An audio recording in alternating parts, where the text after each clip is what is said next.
Hey bitches. We're out here again and we found a new... What the shit am I looking at? Wait, Joe Cat? Jesse and Dahlia Ketchum. Rar of Mom Bods. Yes. Kiana, yes. She draws Dahlia Ketchum shipped with Jesse from Team Rocket, and it's so wholesome and wonderful. And I love her relationship with Ash in those comics because Ash and her are just always bullying each other. And I love the one comic where Ash is like, well, I'm glad you're my new dad. And she's like, what? Well, you can't be mom because mom is already mom, so you're dad now. And Jesse's like, stop. Oh, I love them. Person food ship. Oh, frick.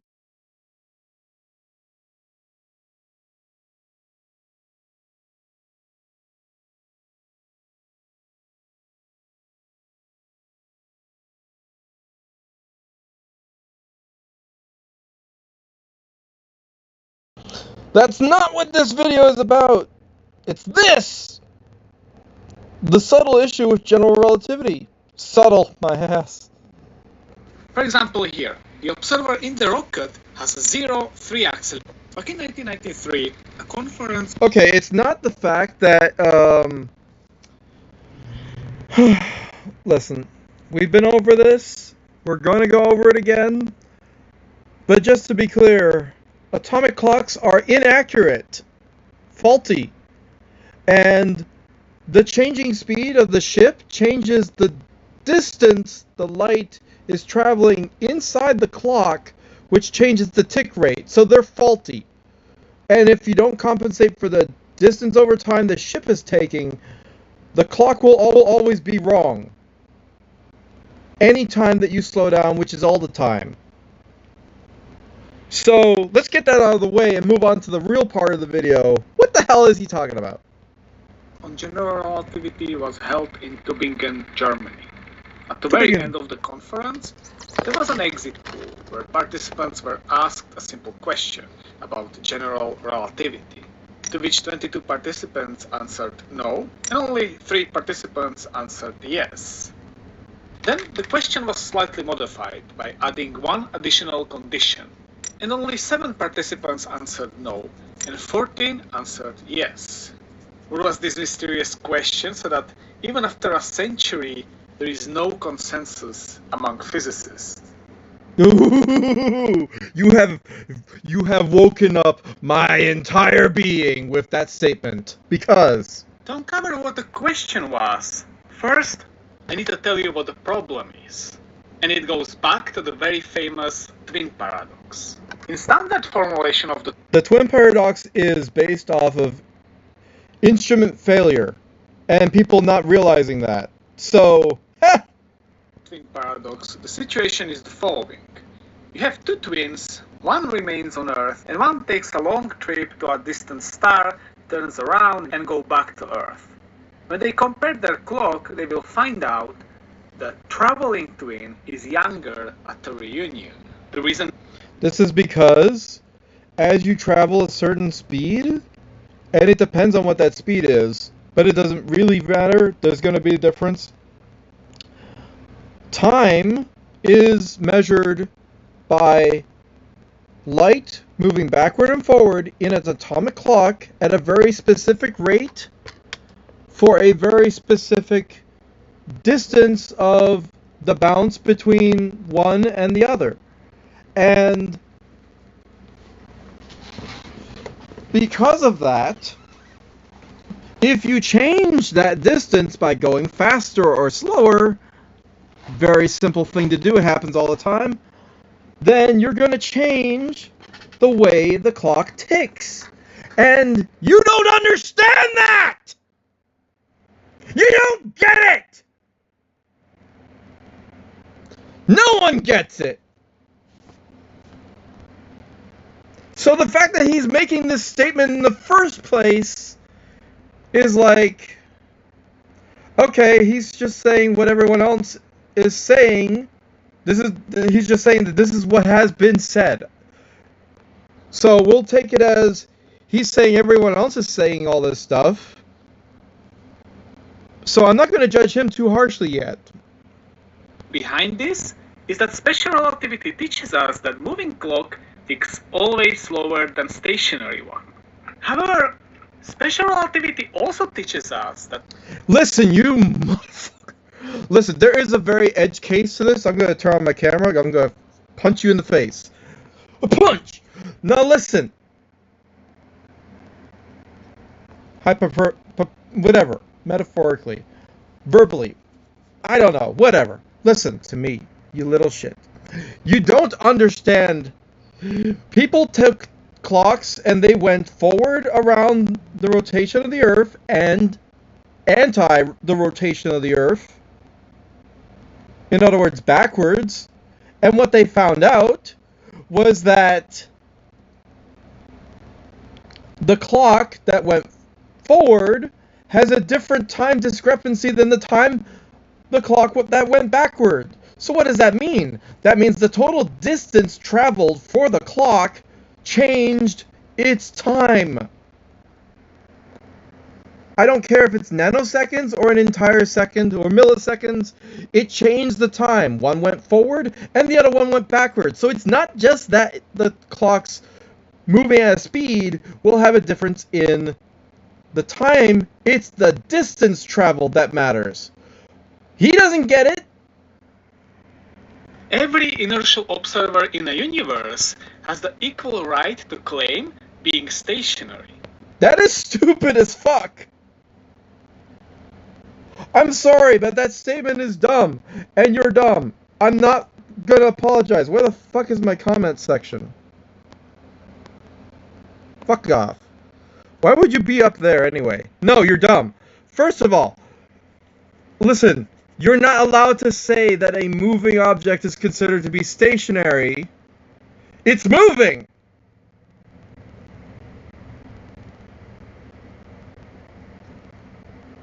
The difference is an orbit around the sun is relatively near its own, like, you can calculate everything and you understand where it's going to be, like, for example, because of how far the Earth moves around the sun, its rate of motion means that it's going to be somewhere else in, I don't know, a month, clearly. An entire section of space away from where it was. So, if you know that, then you can't say the Earth is stationary. It's just stationary compared to, I don't know, something that is moving a greater distance over time. But if you don't understand that, you're not going to do good measurements. And you're going to be wrong. And I'm sad.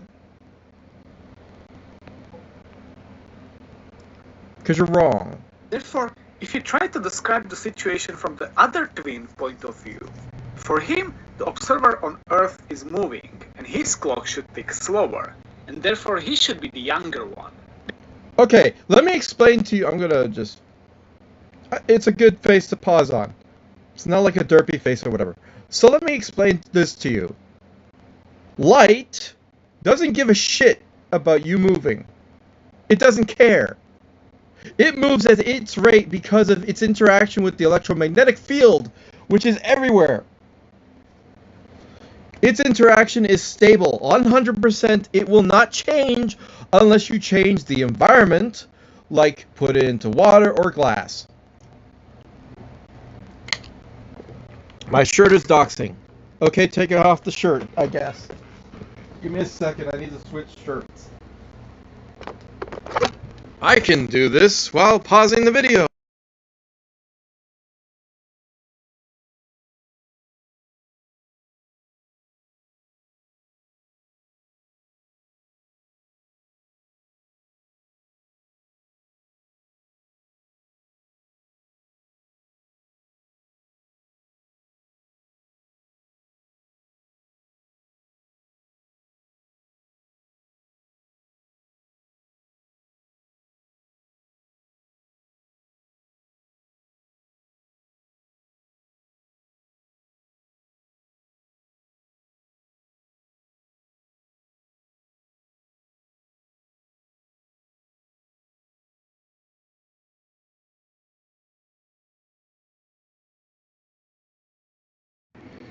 Essentially, I'm back. But I think I have my shirt on backwards, so I have to flip it around.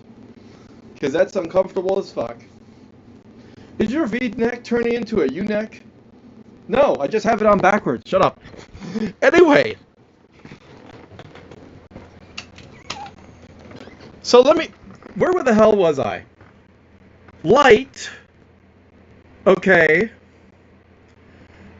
As an object is moving, it's like you're trying to throw a ball at a target that's moving. The further away the target is, the longer it'll take for the ball to travel through the air to hit the target.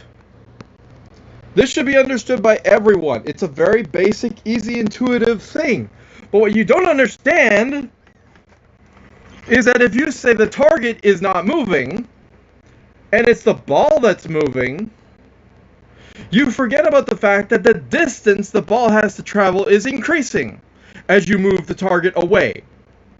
If you understand that the target moving away makes it harder, you have to throw harder in order to get that, or just the most thing is it takes longer for that ball to travel through the air and hit the target. If it was close, it takes no time at all. Milliseconds.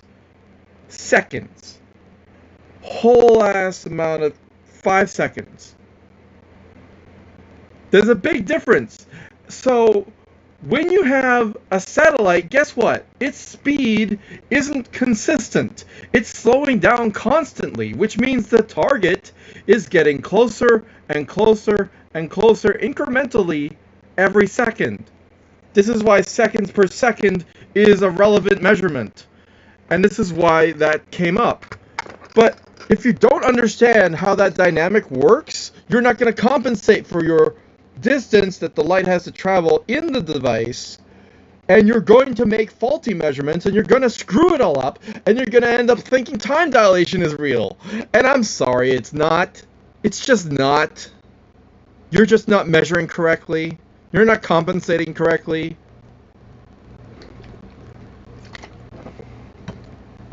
Guaranteed. This paradox is then easily dismissed by saying that only the observer on Earth was inertial the whole trip. So any explanation on the internet you will ever find on this paradox will always treat these two observers asymmetrically. No, they won't, because I'm one of them, so shut up. Don't you tell me what I'm going to tell you about things. Both of them are moving. One of them is moving at a certain rate, and the other one's moving at another rate, a greater distance over time, meaning light has to travel a longer distance over that same amount of time to do the bouncing thing that it does in the atomic clock, which is how you're measuring time. So that's why the clocks are inaccurate. I'm sorry, you're just entirely wrong. You get a complete F for not realizing what reality is in general. As you can sketch the space-time diagram for the whole trip only for the observer on Earth. But we've watched this twin paradox video. They're wrong, and not only that, they got so many math things wrong as well. It's dumb. I'm sorry. It is dumb. TED Talk, freaking dumb. It was a presentation. It sounded fancy and it was great and it was illustrated, but it doesn't mean that it's smart. You can't sketch it like this for the traveling observer. Where? So again, anytime you sketch a space-time diagram for some object, you define at least one inertial frame. And therefore, any acceleration is treated as absolute relative to this frame. And therefore, paradox is not a paradox. First of all, the Earth is a accelerated body of a certain speed, meaning it has a distance over time. But relative to the motion of the spacecraft, that's not important, so we cancel it out to simplify, because it can be canceled out so easily. However, this is not a general thing that you can just say you can do. Discovery of general relativity, Einstein focused mainly on the experiences of the observers. Did he? No. He imagined that observer in a free fall would feel the same physics as an observer floating in space. That's because you're not falling. The Earth is moving towards you. By this, he came to the conclusion that these two observers are fundamentally of the same nature, and this led him to the discovery of general theory of relativity. But let's bring this idea to the twin paradox. Let's focus only on experiences. I'm sorry, but if you say general relativity again, when you're talking about a special relativity question, I think you're kind of missing some of the points of what is happening, what's being measured, how it's being assessed. Oversimplifying someone else's oversimplification, which is why I have to unpack everything and tell you exactly what the hell is going on. Imagine you are placed in some box with a small window. At one moment in time, you meet your twin in another box having the same age, and then you separate. And after some time, you meet again. The question is there a way how to determine who should be younger one at a reunion just based on the experiences you had? In principle, Just to say that the assumptions entirely are based off of false information, so everything he says right here is based off, it's just a imagination world, not real. So unfortunately, none of this is applicable. So whatever. Grain of salt. you can measure inside the cabin is time and acceleration.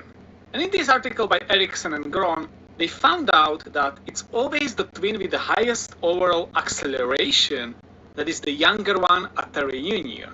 You know why that is, right? Because the greater distance you travel over time, the more the light's going to have to take in order to do the thing, which means for longer bounces, which means the clock goes slower, which means it's wrong. It's a faulty clock. It seems like we can determine the age difference purely based on the experiences of the observers inside the cabins. But one might ask, is this generally the case, also in the curved space-time? Again, this is based on atomic clocks, and if you don't know the dynamics of atomic clocks, you're going to get a lot of this wrong. To answer this, consider a different scenario. Consider a rocket hovering above the planet, so the engines produce just enough thrust so that you keep your position fixed relative to the planet. Your twin is shoot upwards, and at the moment he's at the same location as you synchronize your clocks. Now your twin continues freely falling without thrust, and eventually you will meet him again at the same location. After the trip, you would find out... Okay.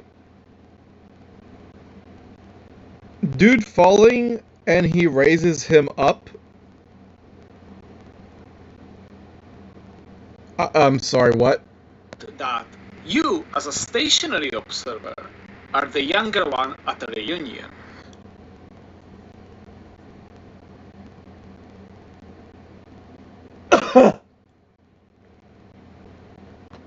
So again, the observer who is feeling the most force is the younger one at the reunion. No, it's not the most force. It is the most distance over... Never mind. In physics, we distinguish two types of acceleration. Literally, the same... A plane going the same speed around the Earth. Right? Let's say that they traveled both in the direction... in going along with the orientation of the Earth, so clockwise, and then they went the opposite direction, opposite the rotation of the Earth, so we can say that's counterclockwise, arbitrarily. The point is, one clock was noted as being faster, and then the other clock that went in the opposite direction was seen to be going slower. How is this possible? They went at the same speed. That's because their total distance over time was added to by the Earth's rotation plus their speed equals the discrepancy. And then when they went the opposite way around, the Earth's speed was adding to their own speed instead of their distance. What do I mean? It's like when you're going forward and backward on a train. If you are moving, if the train is going forward 10 meters per second and you walk forward on the train 10 meters per second, your total speed or distance in that second will be 20 meters because they add up. If you go the opposite direction on the train, they cancel out. So if you compensate for the rotation speed of the Earth, and maybe even you might not need to compensate for the distance the Earth traveled around the Sun for this experiment, but later on in longer examples of the experiment, you might have to can't check that also. But in general, because the Earth is moving the same direction as you're moving, the target is moving away from you, and because the Earth was moving the opposite of your direction of travel, right? It's spinning this way, you're moving this way, counterclockwise. The target was moving closer to you. So you travel the less distance over time, which means that the clock sped up. They noticed that the number on the clock was faster, the other one was slower. It's very obvious to anyone who saw that experiment specifically. And if you don't pay attention to how it works like that, then you won't get the idea of distance over time is the reason. Not force. It's nothing to do with force. It's everything to, well, okay. Could it have to do with force? Maybe, but it doesn't really. It's just distance over time. Force has nothing to do with it because you're not changing forces on the photons. You're changing the distance. The photons are unchanged. They don't care. They are irrelevantly moving. You're not influencing their motion at all. They're consistent. And because you're not influencing the photon's motion, light, you're not changing how it works. There is no such thing as time dilation. It's a myth made by a faulty assessment of an experiment, completely ignoring another experiment that disproves it. Acceleration, which is just a coordinate acceleration and is non-zero every time you measure the change of velocity with respect to time. Let's call it A3. But we also have force acceleration. I need to rewind. This is what pain looks like when you keep moving with a lead. I'm going to show you what pain looks like.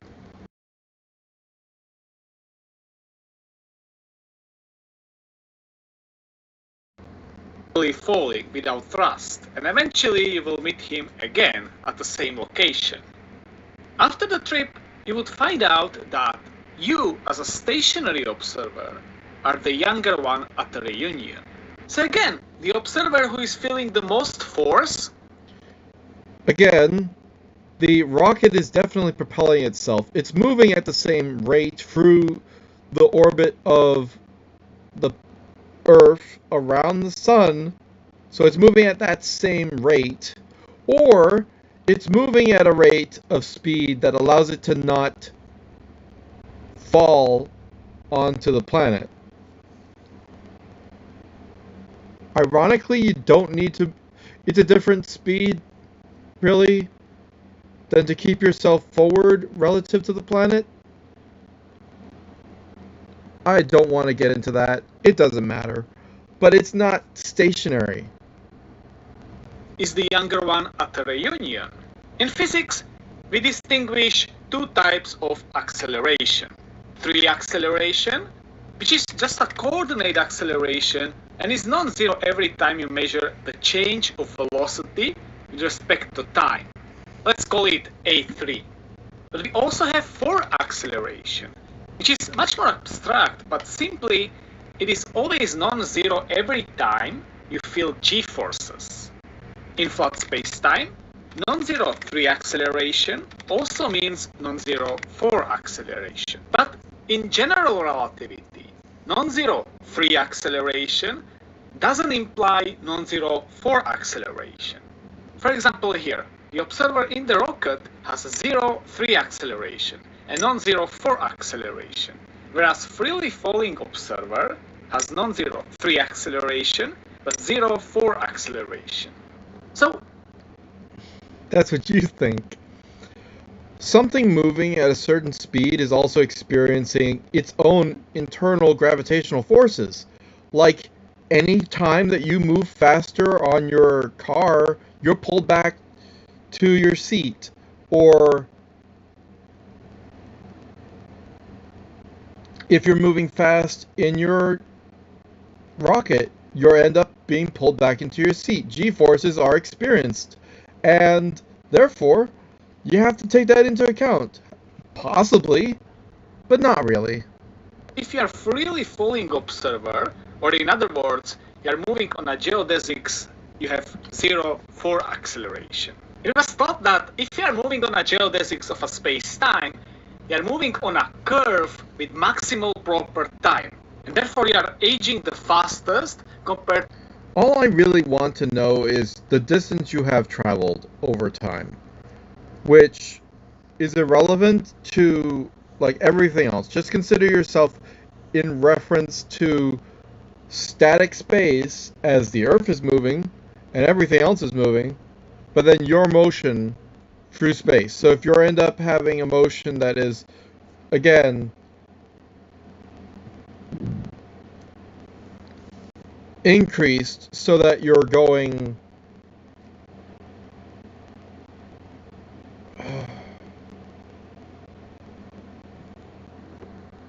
what's the other part again? To all other observers.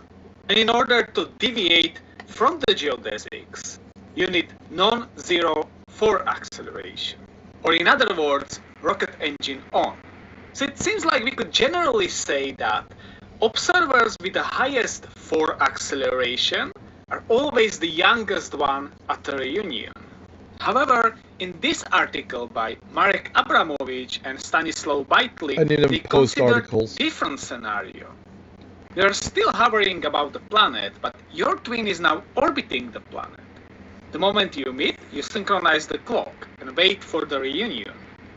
Your twin had zero force acceleration the whole trip, but non-zero free acceleration, while you had zero free acceleration and non-zero force acceleration. At reunion, surprisingly, you find out your twin is younger than you. So geodesics is not a path of maximal proper time. It's a path. He will not understand that if you went in the opposite direction, orbit. Okay, no. Here's the thing: that the orbit around the Earth is not as relevant for someone in space as someone on the Earth, because the rotation of the Earth interacts with it more. We're referencing a location on the Earth, so its rotation came into effect. This is the rotation of... okay, so if the person is aligned with a position that is on the Earth in the rocket, and then you have the other person swing around, then yeah, it'll make a difference if you go clockwise or counterclockwise, or with the rotation of the Earth, its own spinning, and the opposite.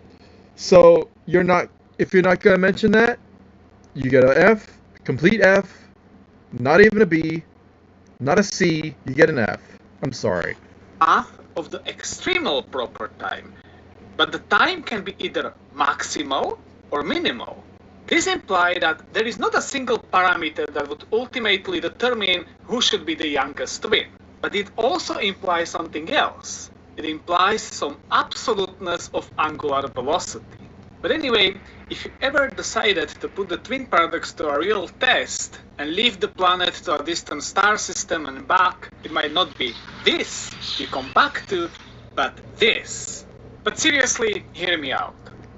If true, then yeah, the amount of time that is traveled is freaking like they said it was going to be 23 years based on the amount of if you're moving at 83% of the speed of light and you go to a star that's 10 light years away, something, do the math, you end up coming back around 23 years or something. It's not going to be that much different, and in fact, it might even be the same season, but the idea, it's an okay idea to reference, oh, maybe it's dead, because who knows, something can happen in 10 years. In today's world, it is impossible to live without negative impact on our planet. Whether you are using electricity, driving a car, or simply buying. Let me put into you an entirely different scenario. We have the atomic clocks. It's based on the motion of light inside of a tiny reflector and whatever else on a satellite that is moving at a dynamic changing speed. Imagine that you've heard about there are these new microchips that are using light as the transmission. So imagine you ask a question to this chip, and because of your distance over time, the different components of the details that go through will be timestamped incorrectly, and with a long enough chain you can forget. It's possible that you could maybe lose bits of information and have it all be like, oh, we got all this information in 10 nanoseconds instead of 8, like we were supposed to. So a bit of 1 or 0 was lost, or whatever. And this is guaranteed to happen because the changing of how light works with its motion, all of the other parts are moving. Like, imagine the light is having to move sideways with the chip oriented not with the direction of the ship. If that chip is facing anywhere else, it's going to have discrepancies, and you'll have to compensate for your deceleration in order to get proper calculations out of that chip. Otherwise, wow, you're like basically go back to electrical systems, because at that point you're just toast. You're screwed. Because of if you don't have a compensation system, you realize the only reason satellites work is because we beam the time correction to them manually all the time. We correct them because of we have an atomic clock on Earth, supposedly static and stationary and relatively consistent, but it's really not.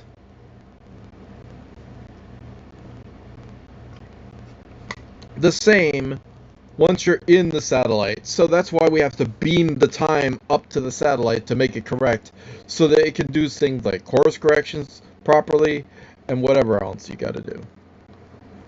We don't compensate. We don't have smarts in our atomic clocks up in the satellites. We never do. We never tried. We don't care. The next generation might have the corrections if they ever listen to my video and they learn about distance over time bullshit. Is like, yeah, compensate for that shit. And then you'll do it a good measurement, and you'll actually know what time it is. Otherwise, like, I don't know, go back to using sand clocks for all I care. That's more accurate than a freaking atomic clock. buying food in supermarket. This creates deforestation, plastic pollution, and brings some animal species on the brink of extinction. And every one of us is involved. But it doesn't mean you have to go out and clean up the mess yourself. But you can support communities that will do it for you. Planet Wild is a nature protection organization that is funded by the community of around 13,000 people.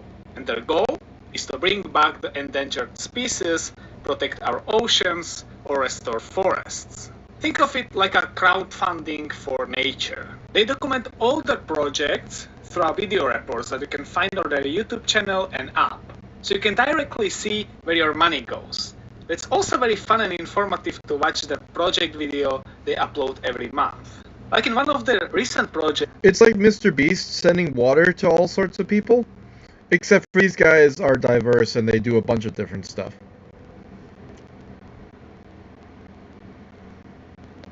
Where they cleaned one of the Europe's most polluted rivers to stop plastic from getting into the ocean. So if you care about the nature, consider becoming a member. You can choose whatever amount fits for you. You can start for as little as the price of a sandwich. Every dollar counts. And because I think they're worth supporting, the first 100 people who sign up using my link Physics10 will get first month paid by me.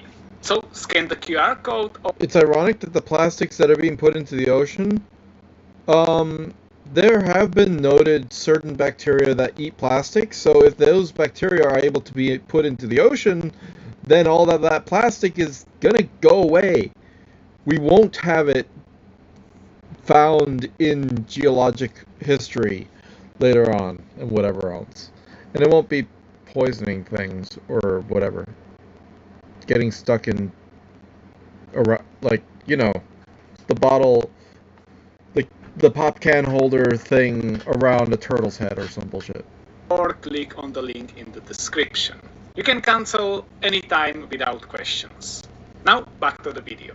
In the years between 1910 and 1920, when Einstein was building his theory of general relativity, he wanted his theory to satisfy the so-called... Okay, so literally 50 years later, in 1970s, they did the atomic clock test, which supersedes everything else that he's going to discuss. General principle of relativity. But let me pause here, because this creates a lot of confusion around general relativity. Because today we think of general principle of relativity differently than Einstein did. For Einstein, general principle of relativity meant that all motion is relative in the same sense that inertial motion is relative in special relativity, including accelerated motion. He thought that all motion, including acceleration, can be always measured only relative to distant masses like stars, but you cannot do it locally in empty universe. So in his mind, there should not be distinction. You totally.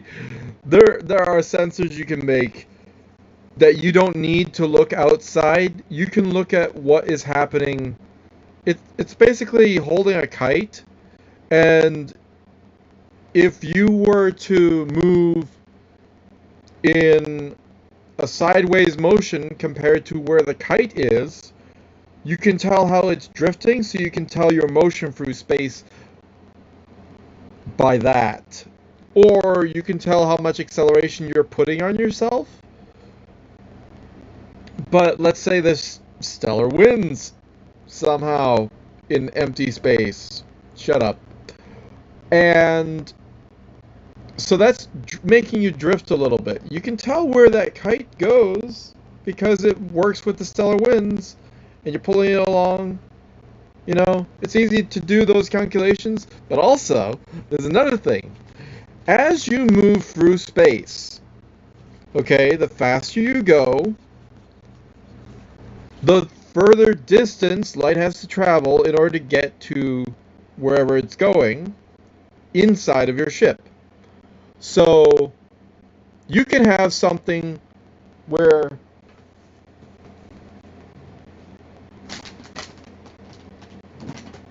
let's say you have a disk somewhere where the measurement of this disk is perfect. And it is. It's pretty good. It's a circle. Yay, good job. You did a great job. The point is, you have a light aimed at this disk, and there are all sorts of measuring markers throughout the disk to show you distances. So the faster you go, the more that light will have to travel. And then the circle that the light illuminates is going to be bigger and bigger and bigger. This works with lasers. So you can be really accurate about this. Any deformation of where the light is illuminating shows you your speed. That's fun. Do you know that exists? No, because you're stupid. Actually, no, because no one has invented that yet. But, I mean, it takes certain, like, you start noticing, like, at 10% the speed of light, you notice a difference. At 20, you'll notice a different difference. And that is really a very minute difference. But with the way that it works, all you have to do is have a long laser and make sure that the trajectory that you're moving is straight. By the way, if you're not moving straight, guess what happens to the direction of this? That looks messed up, doesn't it? Instead of this, that's a circle, that's an oval. So what's going to happen is light has been moving straight, but your ship hasn't been, so it ends up looking like this.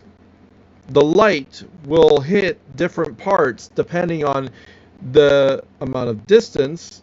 It took less to go here, took more to go here, because that's in the foreground. And then you can tell, again, how you're pitched, your speed, your total trajectory. This is a kind of sensor that works at high speeds. It doesn't work at low speeds as much because that kind of thing is difficult to do without like extreme telemetry lasers that are like, but literally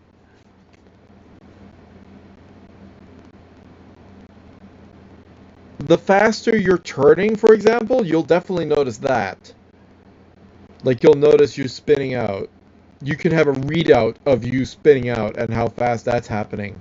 With no other reference of any other thing around you, how the light reacts in this sensor shows you about the spinning out stuff. Is this a national security thing?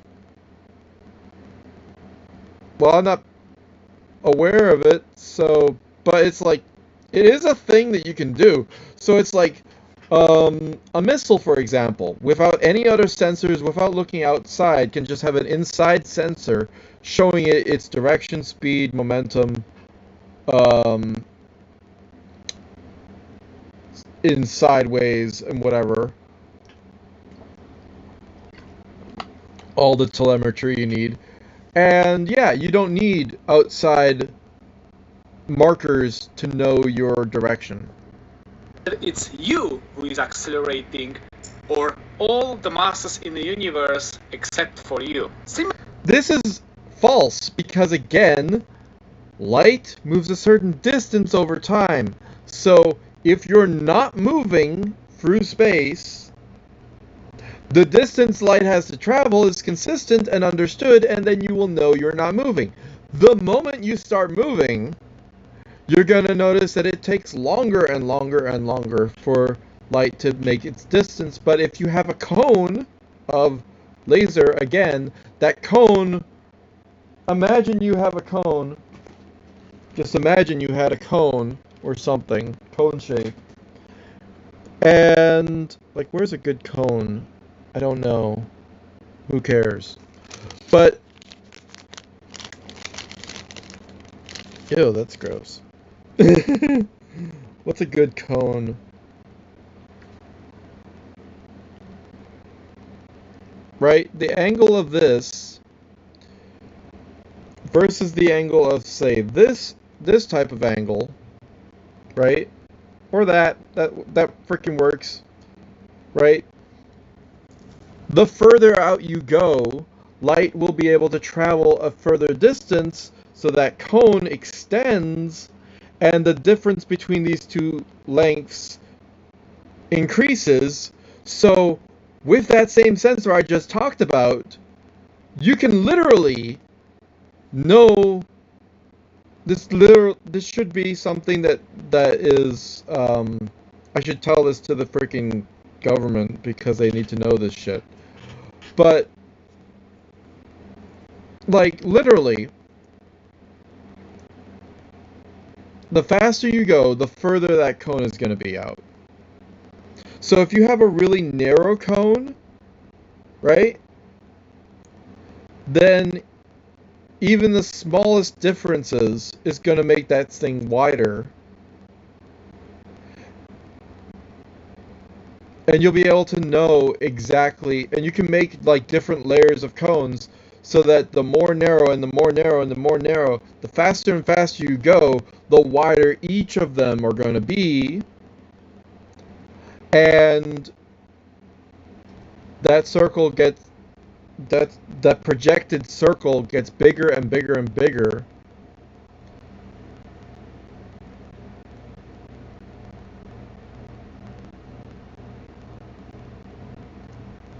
And it would only be that big in a stationary world if it went this distance, for example. So you know distance over time.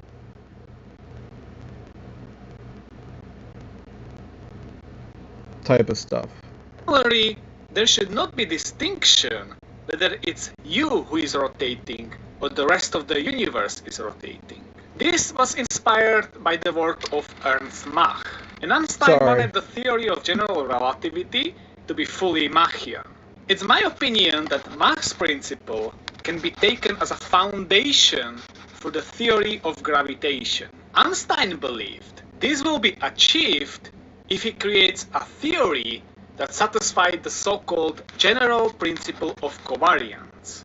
This principle of covariance means that you can always write the equations of motion in their simplest form in any frame of reference, including the accelerated ones. And eventually, he succeeded. He found equations that have the same form for observers in any kind of motion. He believed that he created a theory that fully obeyed the Mach's principle. Inertia has its origin in interaction between bodies, as was first recognized by Mach. But now, let's look back to our twin paradox scenario. Einstein thought that the true solution to the paradox is the following. The traveling twin would say the clock on Earth is slower because it's moving. But when he turns the rocket engine, due to equivalence principle, he can still claim to be stationary, but the rest of the universe is accelerating towards him, which creates a uniform gravitational field in the universe. The Earth's clock is higher up in this gravitational field compared to his own, and therefore tick much faster after the acceleration.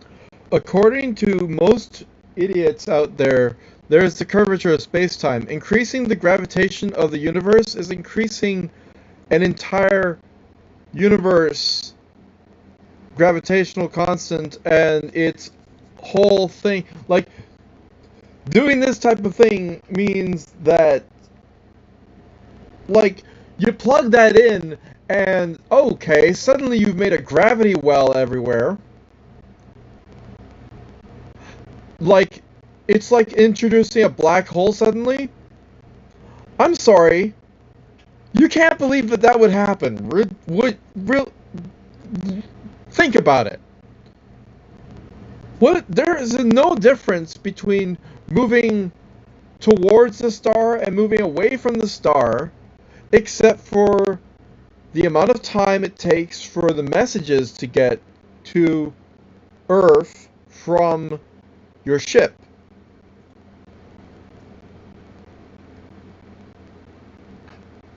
Something.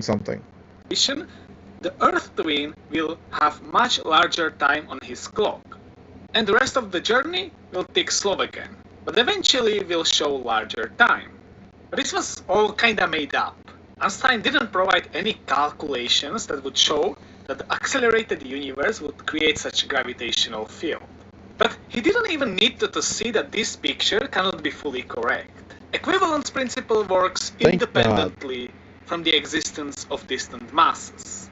And in any of our solution to the twin paradox, we didn't need any relation to distant masses. General relativity has enough tools to solve it locally in empty universe.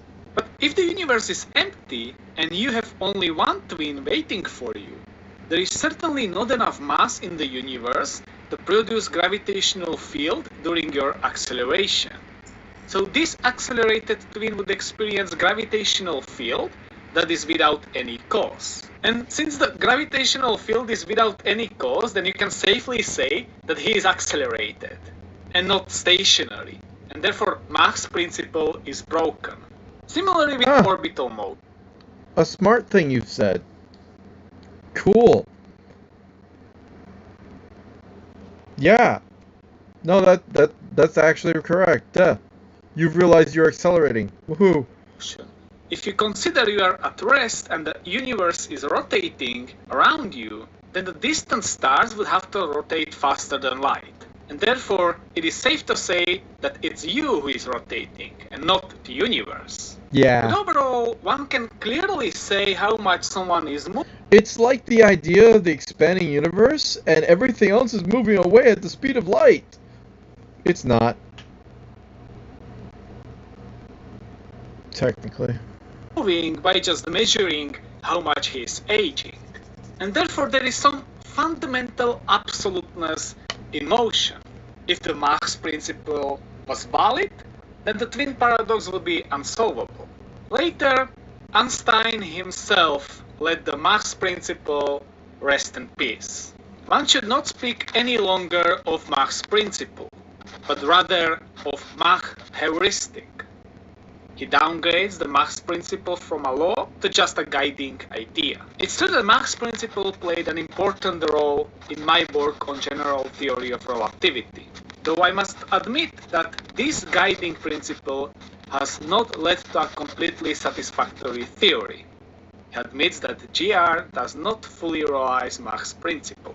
And this brings us to the first question asked at the conference. Is general relativity perfectly Machian? To which 22 participants answered no, and only 3 participants answered. Okay, I'm going to be real with you. I don't know who Machian is. Or Mach, whatever, any of that stuff that he just said. So unless I review that section of the video again and find out what Mach is about, I'm just basically not taking it in because it's not information that I've been training my brain to check. Instead, I reference everything else. So it's like, that went over my head. I'm like, who the hell is that? I don't freaking know. So obviously, general relativity, the 3 people got it right. Wow. That's why it's green instead of red. Yes, but I just provided arguments why general theory of relativity cannot be fully Machian.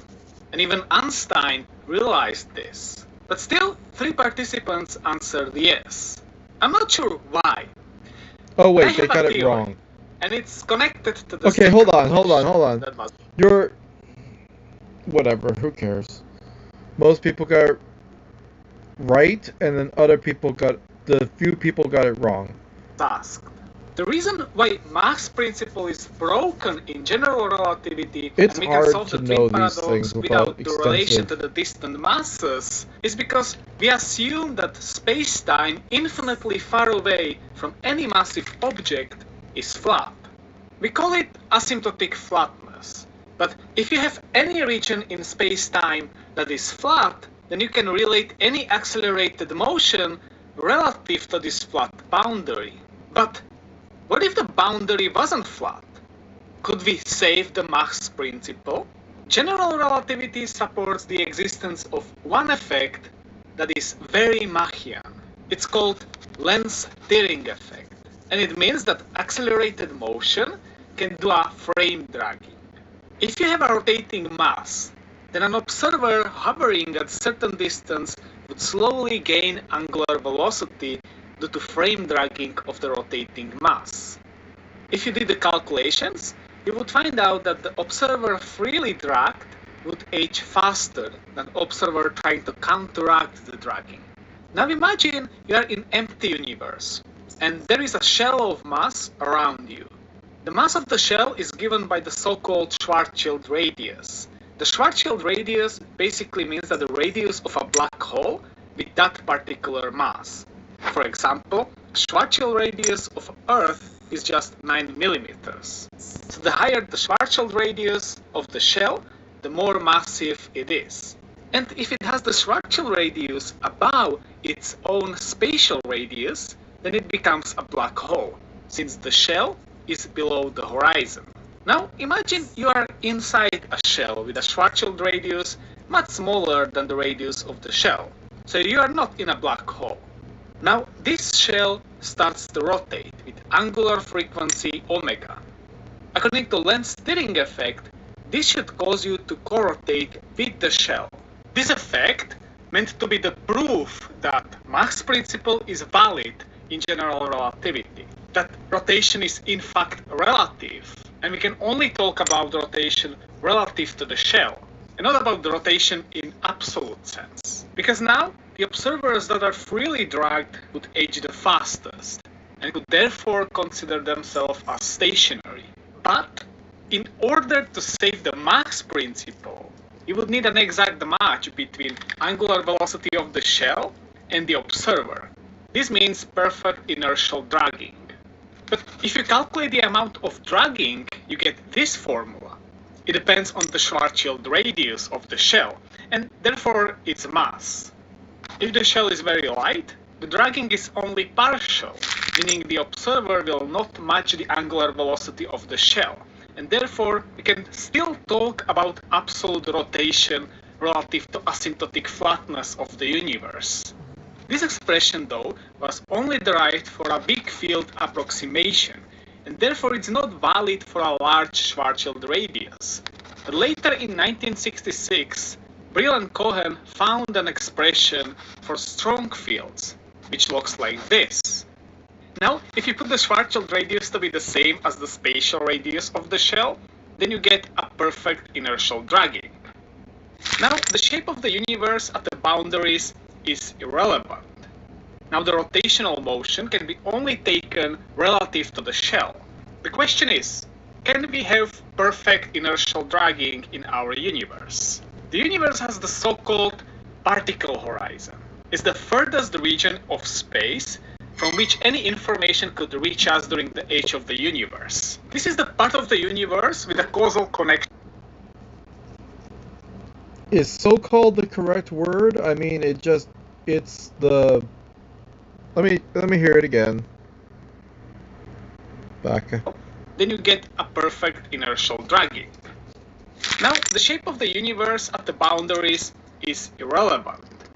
Now, the rotational motion can be only taken relative to the shell. The question is, can we have perfect inertial dragging in our universe? The universe has the so-called particle horizon. It's the furthest region of space from which any information could reach us during the age of the universe. This is... Okay. Here's the thing, though. Redshift. So,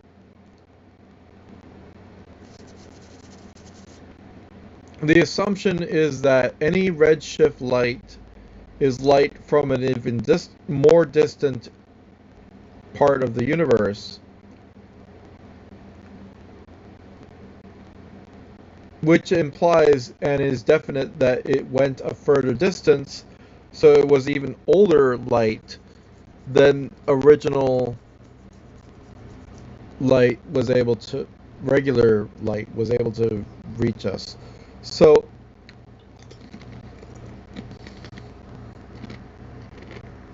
The part of the universe with a causal connection to us, and its radius is around 46 billion light years. Knowing the density of the universe, you can calculate its Schwarzschild radius. You will get a number around 14 billion light years. This is surprisingly close to the size of the observable universe. It is basically the same order of magnitude, but there is also a huge error if you try to estimate the density of the universe. So in principle, the condition for perfect inertial dragging could be satisfied in our universe. But what about linear dragging effect? Could a shell of mass accelerated cause full dragging to explain relative acceleration? Well, I don't really know, unfortunately. There is an article from Braun and Ericsson about translational inertial dragging, but they used a linear... No one's working on the scale of the universe type of dragging, and again, the local effects of stuff is relative to a galaxy cluster, a galaxy, or specific solar systems with their each individual areas of effect. And as well, there are motion through space.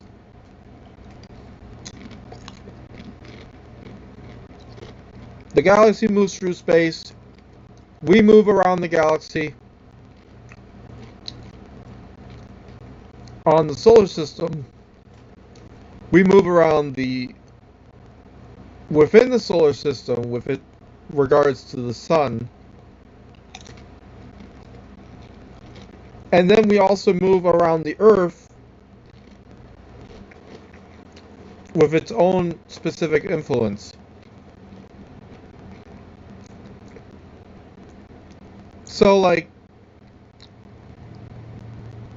you're not going to do something silly like, say, we're going to generalize the entire universe gravitational influence, because it's a bunch of random bubbles that are everywhere, affecting literally everything that is in their local area. Once you go into interstellar space, that's flat. The metric to find the solution.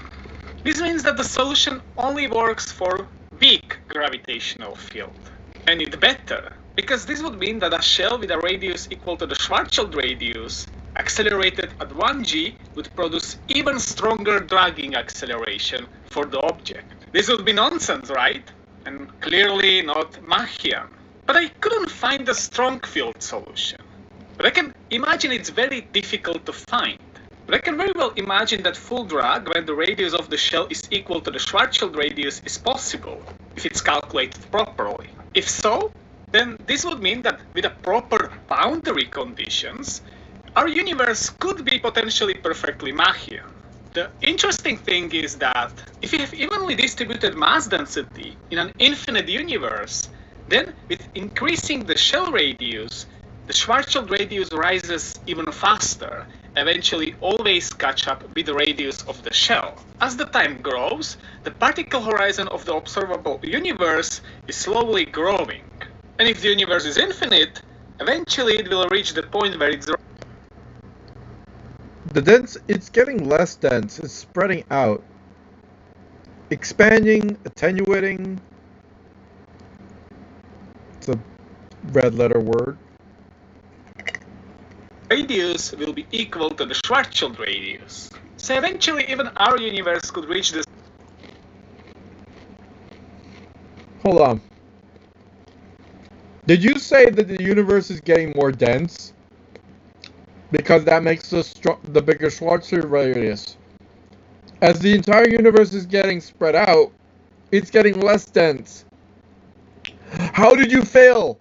100% 360 from what is reality. Excuse me, motherfucker. Hold on. No.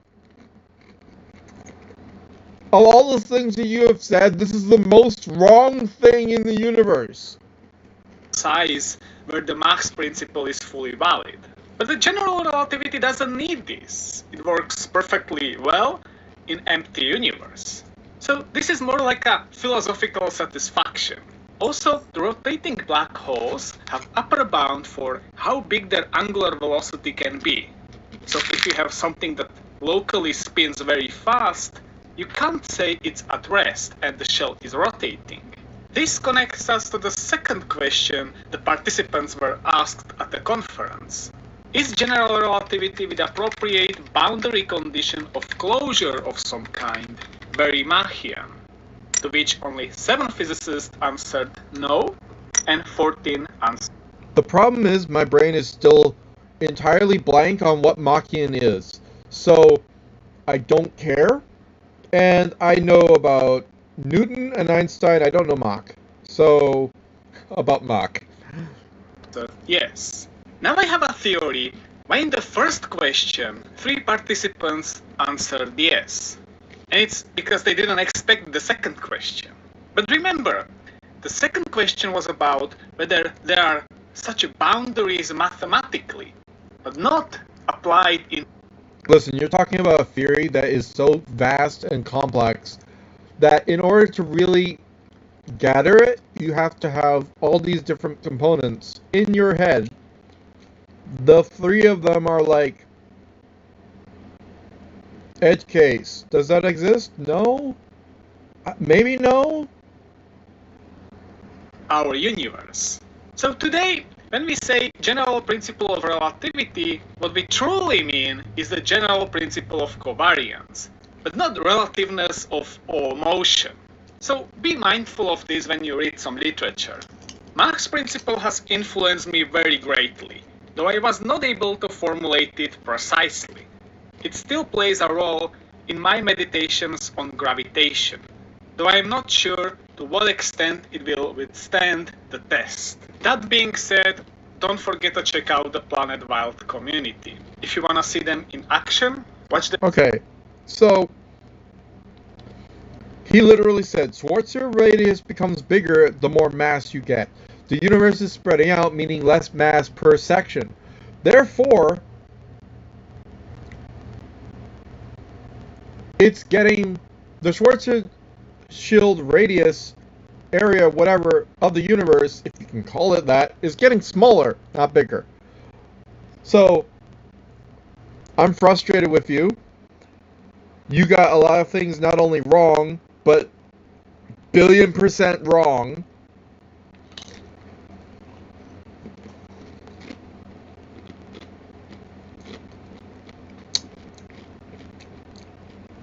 Yeah, you not only get an F on this entire thesis with, okay,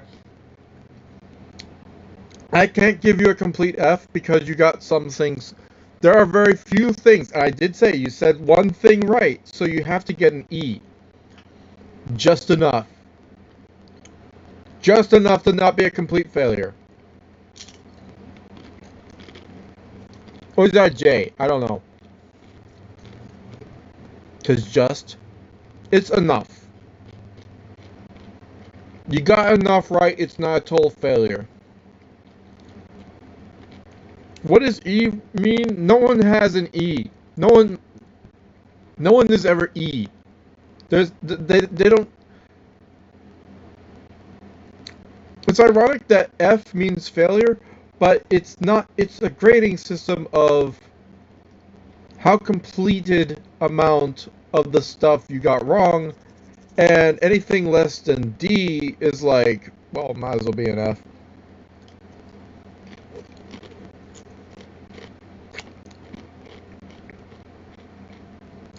The only thing you mentioned correctly that I've ever been able to reference of this entire video is that, yeah, that thing can't consider itself stationary and the universe spinning. It is spinning and the universe is doing whatever else it's doing. But This is my first time looking at the video. I have to admit, I don't know what the heck Mach is, so I can't reference it. So, you got me there. But, again, everything to do with atomic clocks, if it's moving, like, if you have something moving at 10,000 meters per second, you realize that that object is moving at a fraction of the speed of light. How much of a fraction? Light is moving at almost 300 million meters per second.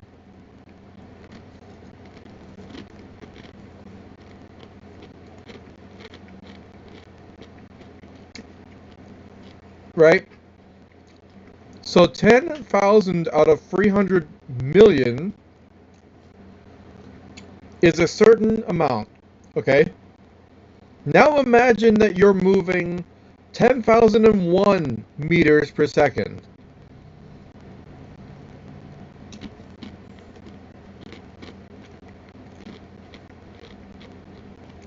You have added a certain very tiny 10,000 of the distance per second more than you were before. That 10,000th of a second distance more per second, hardly anything. But it changes the way that light bounces. So it would take a little bit longer.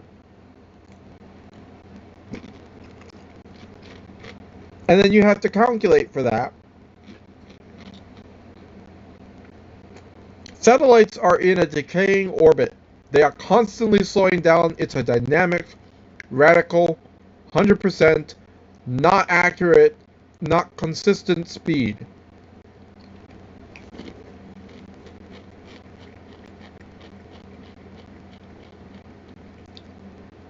So the total distance that light has to travel per minute is less every minute.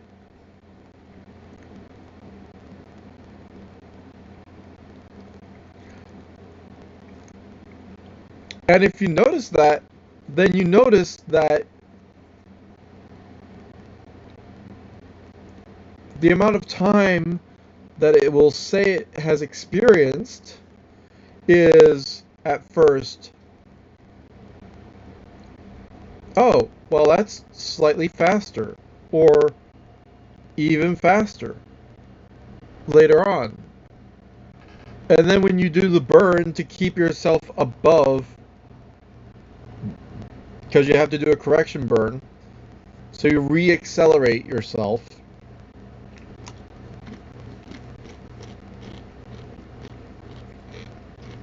Those moments will take longer. But then you're back down to decelerating again. And it's the fact that you're decelerating for a long time.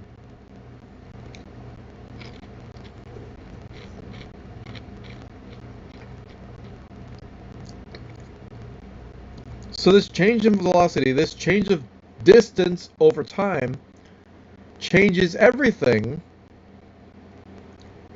about how light is working in that atomic clock. It makes it so that it's bouncing back and forth with less time between each bounce, which makes it essentially tick faster and faster the slower you go.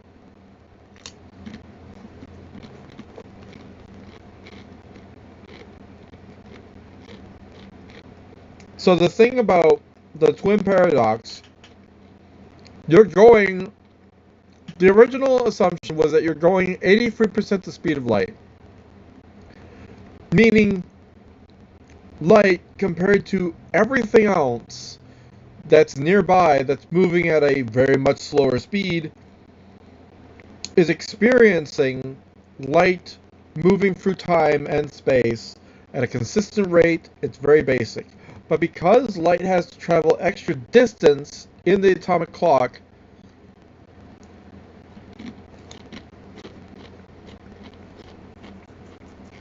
it ends up being inaccurate. It ends up being that time seems to be, oh, it took a long time for this beam to bounce back and forth because it's going a further distance because of its speed.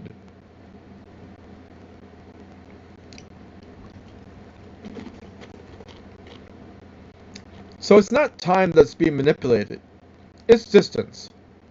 Get your head out of your ass. It's distance that's being changed over time.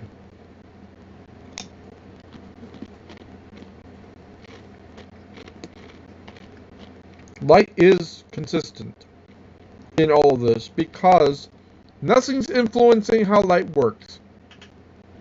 Nothing's changing it's not going from like an zero atmosphere, empty space to water or to whatever else you have.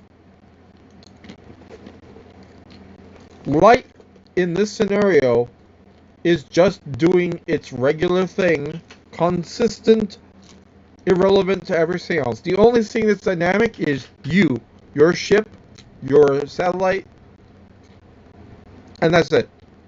So it's not that you're going to have literally, we can test this, the metabolic rate of stuff that we have sent into space is going to be different depending on, one, the amount of time that we actually measure, two, perhaps the g-forces involved, because stuff might go through certain processes faster in higher g-forces.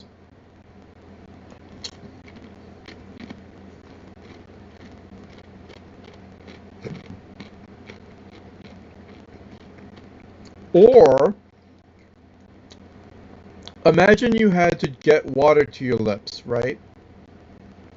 But the water is behind you, right? The greater the g-forces, the more you have to pull in order to get that water towards your lips, right?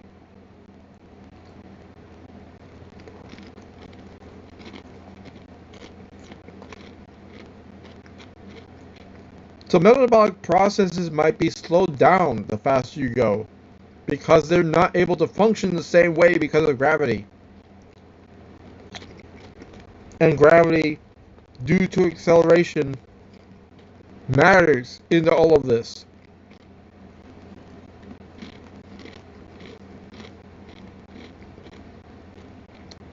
They say g-forces experienced by a pilot is like 10 g's sometimes or something. Right? You make a crazy fast turn, you get crazy amount of g's forces. But you're not going relativistic speeds.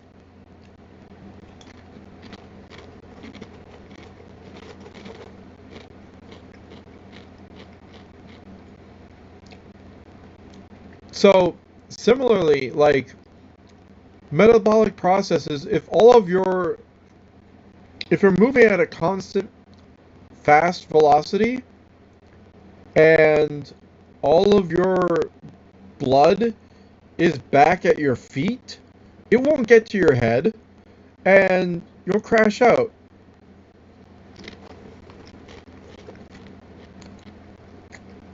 Which is not good for metabolism, I'll tell you that much. Pretty sure.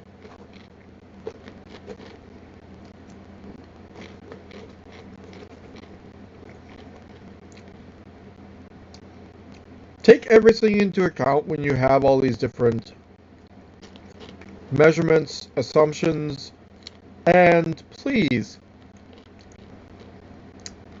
note that, okay, it's hard to understand without having a reference to, like, do I even reference like directly the video that I learned about one plane going with the rotation of the Earth and one plane going the opposite rotation of the Earth, and a third atomic clock that's just on the ground, which is moving along with the rotation of the Earth.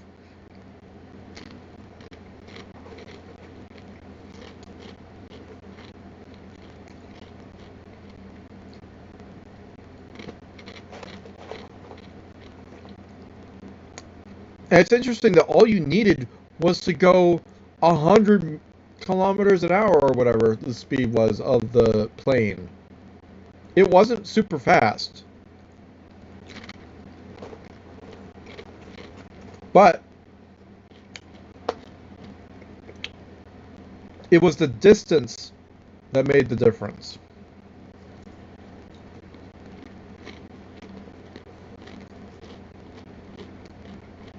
People focusing on like forces or um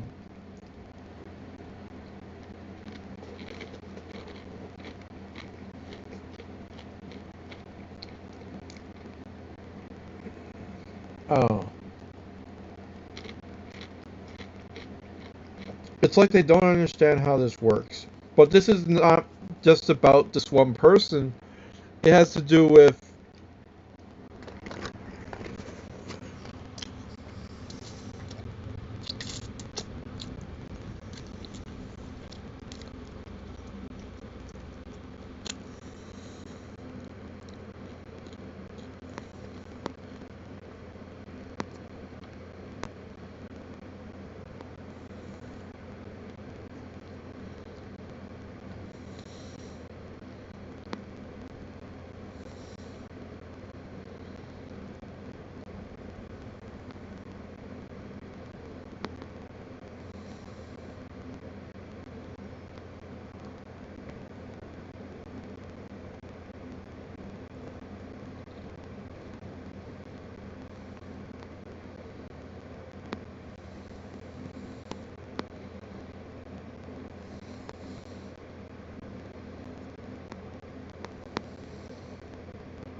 hey all.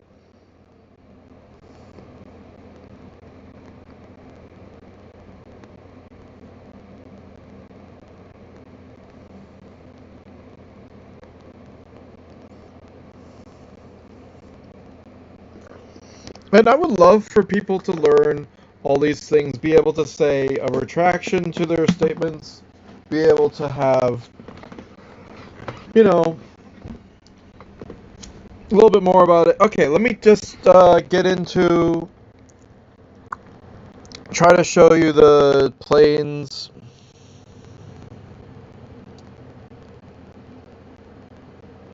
How do I put it?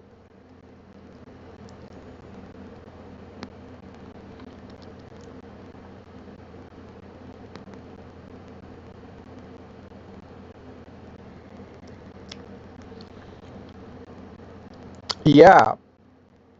So there was a stupid thing that they did back in the 70s, which was very instrumental to explaining all of this. I think.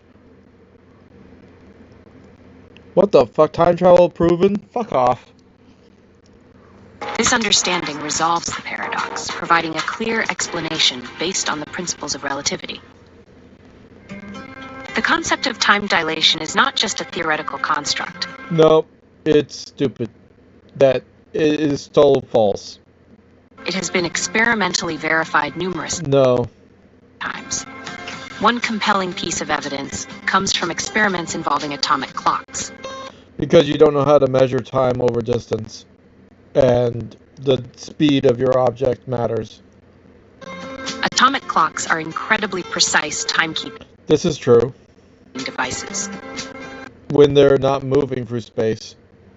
In the 1970s, the Hafele-Keating experiment used cesium atomic clocks to test time dilation. 4 atomic clocks were synchronized and flown around the world on commercial airplanes. Upon their return, the clocks were compared to a reference clock. The results were astonishing. The clocks that had flown eastward lost a tiny fraction of a second. The clocks that had flown westward gained a tiny fraction of a second.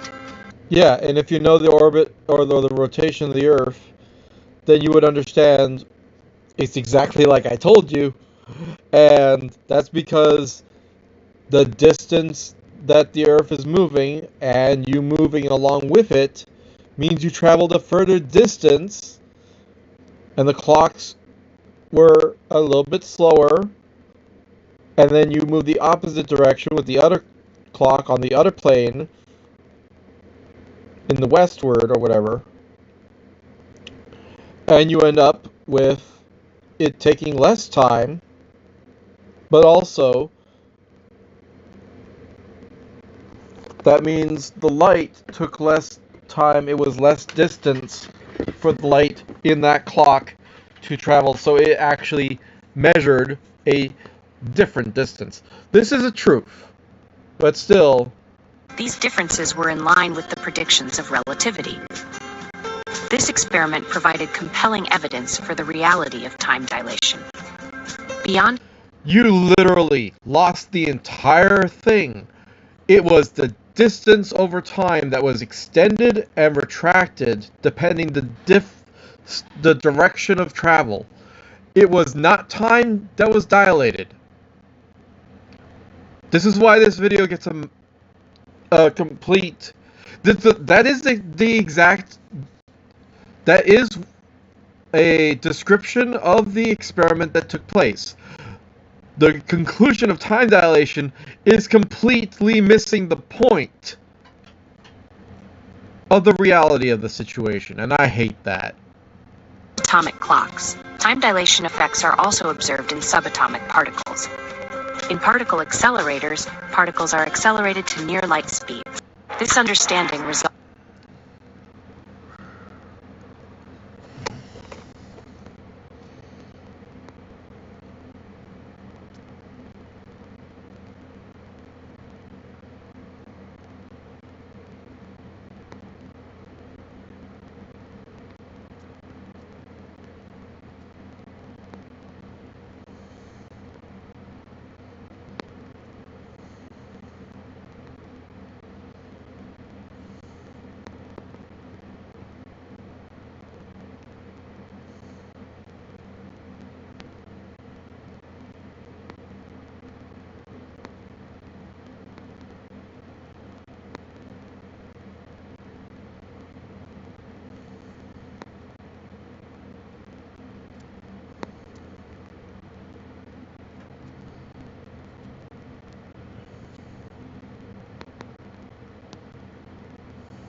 Baka!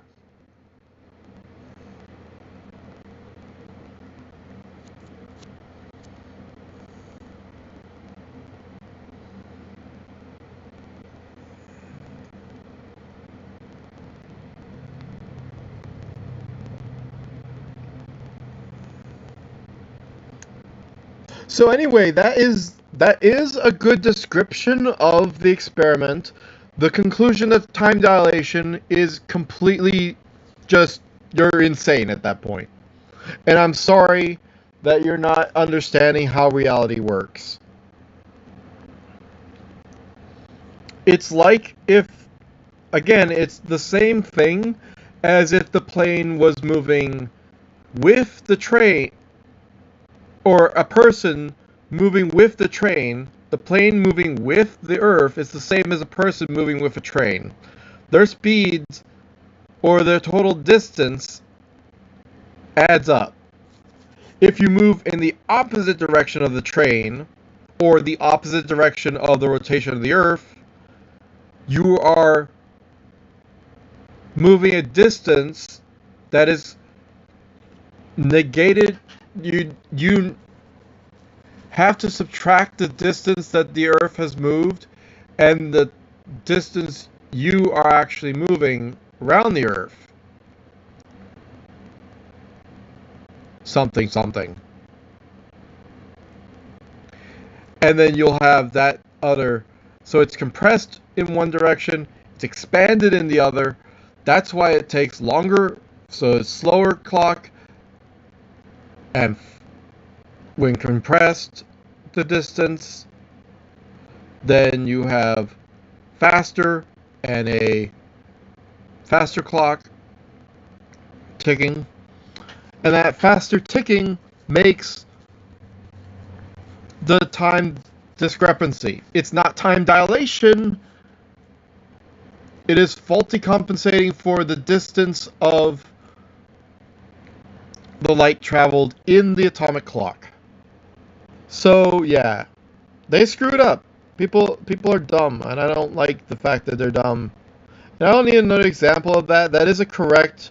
That tells you what the experiment was. It just stupid.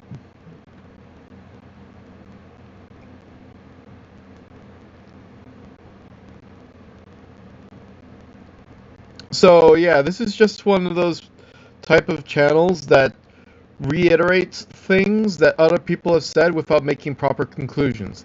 They're not scientists, they're not even thinking correctly. However, the problem is everyone has this same stupid conclusion, and it's all stupid. And I hate it. It has to stop. These kinds of things need to stop.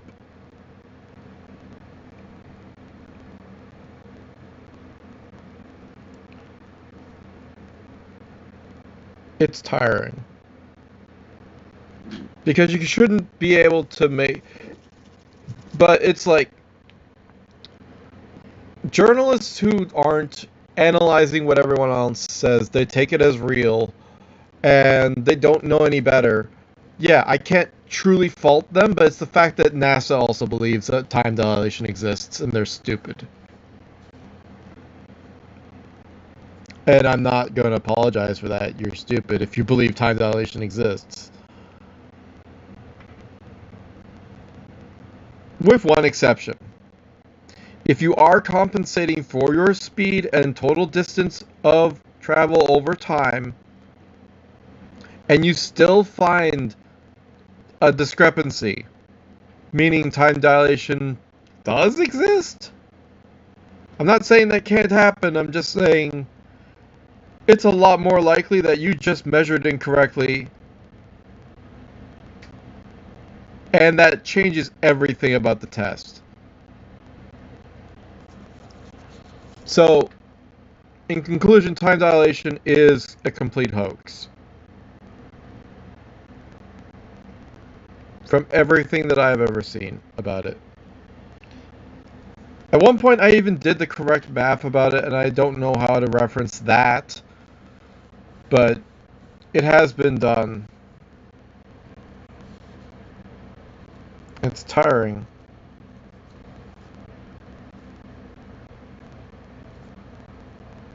Because the problem is, people end up thinking stuff like, oh, well, depending on if you're close to a star or a black hole, you'll have different times at your head versus your feet. Because the gravity effects are so strong. At that point, yeah, that's weird, but also it's a false understanding of how everything works. And just because your clock ticks at a different rate doesn't mean time has changed. It just means your clock is wrong. Because literally, in order to do time dilation correctly, you have to consider the motion of light itself would also be affected. So, technically, In order for time dilation to be observed correctly, light would have to be clocked moving at different speed simply because the ship is moving at whatever speed it's moving. If you're not noticing light moving at a different rate,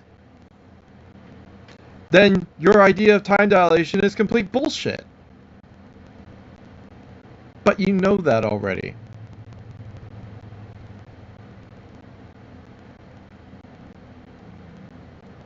A lot of people just don't get it. Whatever.